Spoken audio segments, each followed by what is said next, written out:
Hey, I'm Roben-Marie Smith, and welcome to Junk Journal January.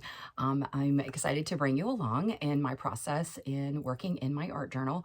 My theme is grunge, so I hope you'll enjoy a little bit of incorporating some grunge, which is super easy for me because I think that is definitely part of my style. Lots of color and then grunge added in. So I hope you'll enjoy this and come along. If you have any questions, don't hesitate to reach out and let me know. Thanks. I thought it would be fun to start with showing you how I created the little journal that I'll be using in Junk Journal January for my Watch the Process.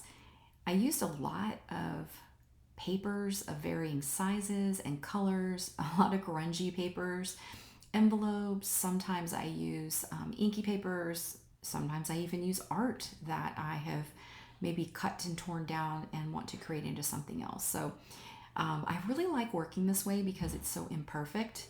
And I know that for me, if I overthink things or I try to make things a certain way, I get frustrated. I used to be that way a lot in my art making and creating. I'm so glad I'm a lot more loose now, and I try to just go with the flow, and it feels better, and I create better. It's easier. Sometimes I get stuck, but for the most part, it is a lot more fun. So these pages are just grungy. There's deli paper, newsprint. There's a variety of different papers in here, all kind of painted grungy with blacks and white, which I especially love to use to get that grungy look in my work. And I'm going to just layer these pages. And like I said, they're in varying sizes and textures and shapes. So I'm just going to layer these in. And the cover is from a piece of art that I had actually made some time ago. And I had cut some pieces off of it. Sometimes I do that where maybe I just want to recycle something I've made, whether it's a journal page or some other piece of art or something that I've made. Sometimes I will do that. And I love that because it's sort of like, yeah, it's just giving new life to something that I had already created.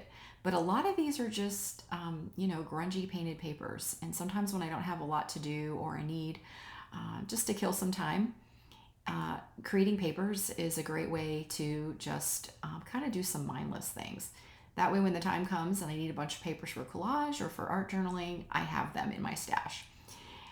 So these are a collection of those. Kind of stuck with the darker shades, the grungy coloring, and also greens. It seemed like I was kind of gravitating to those colors, and so that's kind of why it kind of all is uniform now.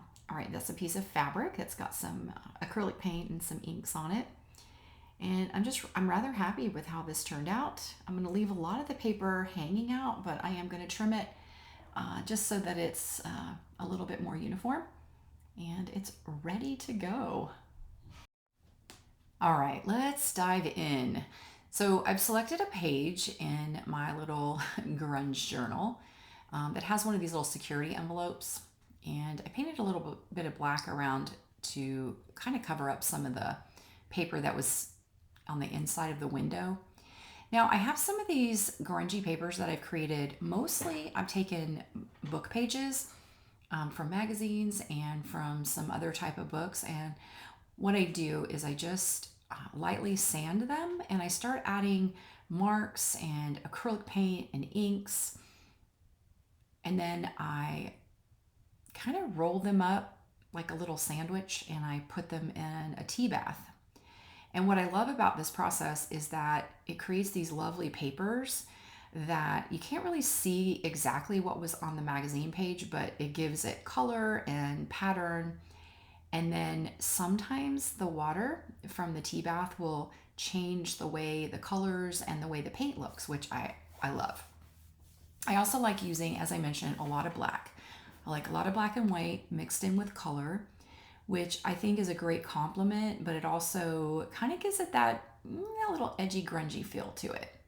I like to take black gesso and sometimes black acrylic paint papers and then use either white oil pastels or white China markers or gel pens to add marks and scribbles onto the black. Here is a white oil pastel that I'm using right now, mostly to tone down some of the black that I painted. Plus I like the way the marks look over the top. when you add the oil pastel to an area where you have black. So when I'm creating in my journals, I primarily will use a glue stick. My favorite is Pritt glue stick. A friend of mine in the UK got me hooked on it. I like the way, well, it has a nice smell, but it's super sticky and it works great in my humid climate. So I kind of moved away from Yoo-Hoo and I love the Pritt glue stick. So right now I'm just adding in some of these funky painted papers, and my goal is, and what I'm thinking is that I'd like to maybe use that little window as a pocket. I'm not sure exactly how I'm going to do that yet, but I like to put papers of various colors and styles, different types of paper around, but not too many, because if I have too many papers, I can get overwhelmed easily and then it's hard for me to make decisions.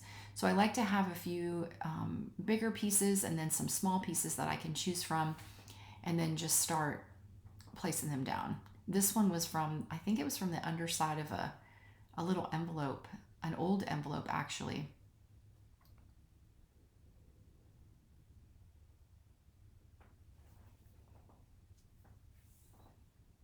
And so I just keep looking at my page. Where can I add more? This is a Stabilo Markzal pencil. I dip it in water, and I decided that it needed to have a little bit of color here to kind of blend everything, kind of make it go into the page. That was a Carbothello pastel pencil, oil pastel, and I just love how that turned out. And you can see how I had that one little bit of black, and now I kind of brought everything together. So I'm going to use some found words on a little piece that I have stitched with my sewing machine. Just a little piece of paper. I put a little fabric bit on the other end, and I'm gluing the quote or the words on there. And I'm just going to slide this long little piece into the little window. And I like that little piece of fabric kind of sticking out of the other side. And then I'll just go in with any fine tuning, mostly marks. Marks are great for creating grunge. Even if it's wet a little bit, that will do it as well. So I like to kind of finish things off with any pencils or markers. This is a China marker in yellow. I think that yellow plays off nicely from that original piece that I put down. Well, I hope that you enjoyed this. I hope it gave you some ideas and ways that you can incorporate a little bit of grunge into your own art journaling. Thanks for watching.